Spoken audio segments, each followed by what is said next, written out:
அஸ்ஸலாமலைக்கும், welcome to channel. 5 நிமிடத்தில் நிலக்கடலை வேக வைப்பது எப்படின்னு பார்க்கலாம். சிம்பிளாக சீக்கிரம் ஆயிடுது ஃப்ரெண்ட்ஸ். ஃபுல் வீடியோவும் பாருங்கள். குக்கரில் வேக வைக்கலாம். வீடியோ பார்க்குற எல்லோருக்கும் நன்றி ஃப்ரெண்ட்ஸ். வேர்க்கடலை நல்லா கழுவி வச்சுக்கோங்க. குக்கர் எடுத்து அதில் போட்டுக்கோங்க. உப்பு எவ்வளோ தேவையோ அவ்வளோ போட்டுக்கோங்க. உப்பு தண்ணி ஊற்றிக்கோங்க. வேர்க்கடலையோட கொஞ்சம் ஜாஸ்தி ஊற்றிக்கோங்க. அவ்வளோதான் ஃப்ரெண்ட்ஸ், மூடி வச்சிடலாம். ஒரு 4 விசில் விட்டேன் ஃப்ரெண்ட்ஸ். நல்லா வெந்துடுச்சு. அருமையான வேர்க்கடலை அருமையாக இருந்துச்சு ஃப்ரெண்ட்ஸ். ஃபுல் வீடியோவும் பாருங்கள், சப்போர்ட் பண்ணுங்கள், சப்ஸ்கிரைப் பண்ணுங்கள் ஃப்ரெண்ட்ஸ்.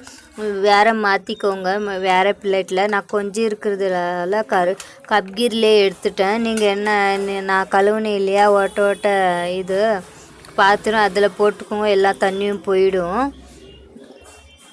ஃபுல் வீடியோவும் பாருங்கள், சப்போர்ட் பண்ணுங்கள், சப்ஸ்கிரைப் பண்ணுங்கள், லைக் பண்ணுங்கள், ஷேர் பண்ணுங்கள். அருமையாக இருக்குது ஃப்ரெண்ட்ஸ். 5 நிமிஷத்தில் ஆயிடுச்சு. ஃபுல் வீடியோவும் பாருங்கள், சப்போர்ட் பண்ணுங்கள். சப்ஸ்கிரைப் எல்லாம் போயிடுது ஃப்ரெண்ட்ஸ். ஒரு வருஷத்துலேருந்து நான் கஷ்டப்படுறேன் ஃப்ரெண்ட்ஸ். சப்போர்ட் பண்ணுங்கள். தேங்க்யூ ஃபார் வாட்சிங்.